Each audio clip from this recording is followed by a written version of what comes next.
brought to you by V-Guard. દાહોદમાં અનાદી હેરાફેરીની આશંકાએ ફતેપુરા મામલતદારના દરોડા. Fatepura marketing યાર્ડમાં 4 વેપારીઓને ત્યાં દરોડા પાડ્યા. શંકાસ્પદ અનાજના સેમ્પલ દાહોદ કલેક્ટર ખાતે FSLમાં મોકલાયા. ઘઉં, ચોખા અને બાજરીના જથ્થાના નમૂના લેવામાં આવ્યા.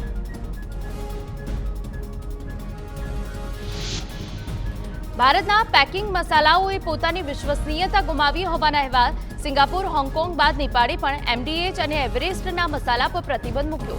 બંને મસાલામાં હાનિકારક ઇથિલિન ઓક્સાઇડ કેમિકલનું પ્રમાણ વધુ હોવાનો દાવો.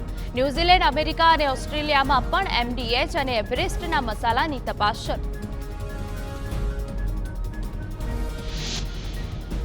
MDH અને એવરેસ્ટ મસાલા પર વિદેશોમાં પ્રતિબંધનો મામલો.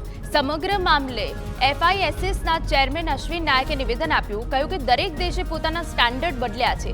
સ્ટાન્ડર્ડના આધારે ગુણવત્તા નક્કી થતી હોવાનું પણ જણાવ્યું. સાથે આજ સુધી એક પણ વાર સવાલ ન ઉઠ્યાનું પણ કહ્યું.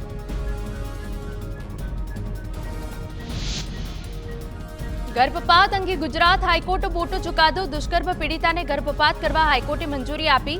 બાળ ઉછેર માટે પીડિતા માનસિક રીતે અસક્ષમ હોવાનું કોર્ટનું અવલોકન.